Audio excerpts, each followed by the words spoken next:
Okay. Before Macbeth's castle, Ross with an old man. Ross is a thane, he's a nobleman, and an old man. 70 I can remember very well, within the volume of which I have seen. And that is 70 years old. Okay, that's 70 years. All right, that's almost three generations. The time I have seen. All right. Hours dreadful, things strange, but this sore night hath trifled former knowings.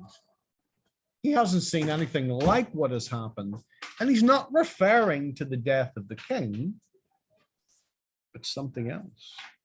Ah, good father, thou sayest the heavens is troubled, the man's act threatens this bloody stage. By the clock 'tis day, and yet dark night strangles the traveling lamp.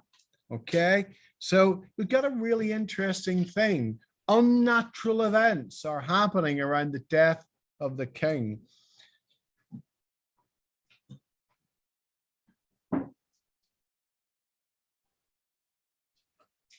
Now, if you understand the death of Christ, you will understand that this alludes, this idea of 'tis day, yet dark night strangles the thing. And this is an allusion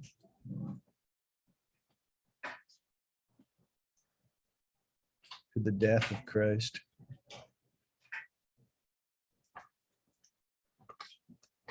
This is no ordinary death. All right. Traveling lamp. His night's predominance of the dead shame, the darkness does face the earth and tomb, when living light should kiss it. 'Tis unnatural, even like the deed that's done on Tuesday last. A falcon towering in her pride of place was by a mousing owl hawked at and killed. All right. We want to think about, in a way, the hierarchy of birds. There's a bit of a hierarchy.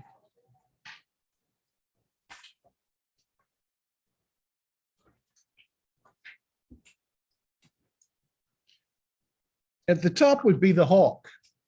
Yeah. In England, you know, in America would be the eagle. But here we've got this idea of the hawk and an owl, and a mousing owl. Okay, not a barn owl, but something quite small came and attacked it. And here we've got almost like something in nature that replicates the death of Duncan. All right. So in a way, it's almost like a natural. It's almost like a natural metaphor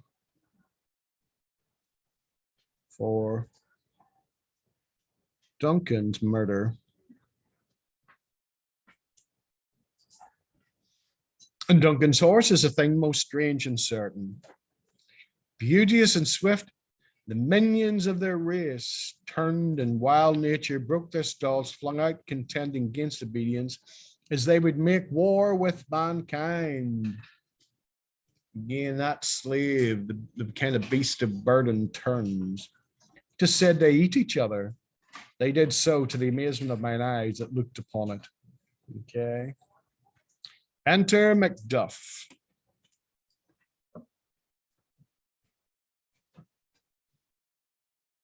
Here comes the good Macduff.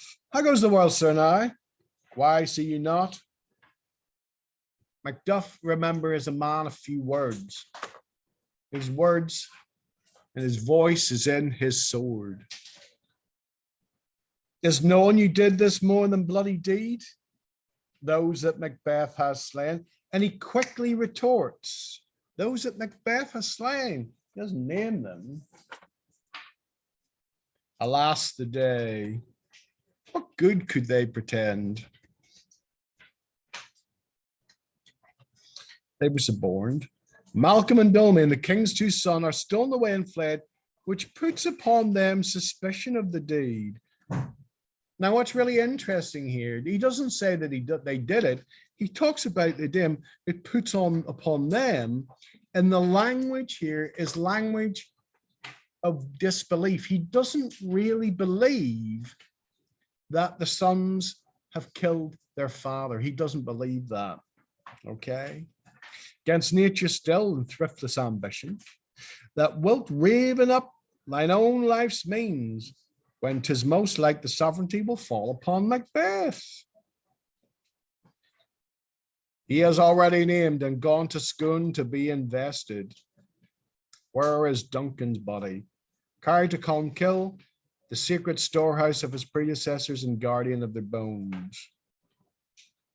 Then there's a little pause. Will you to Scone? No, cousin. Wow. To Fife. He's returning back to his ancestral lands. All right. But here is the biggest indication that Macduff does not believe that McDuncan was killed, or sorry, Duncan McDuncan. McDuncan was killed by his grooms. Okay. Well, see these are done, the Jew. And here we go, back to clothes again, that motif. Lest our old robe sit easier than our new, and we get this motif. Lest our old robes sit easier than our new. Okay. May you see things well done there. Adieu. Farewell, Father. God's benison be with you and with those that would make good of bad and friends of foes. Exeunt. Those foes, we know it's the end of the scene with the rhyming couplet.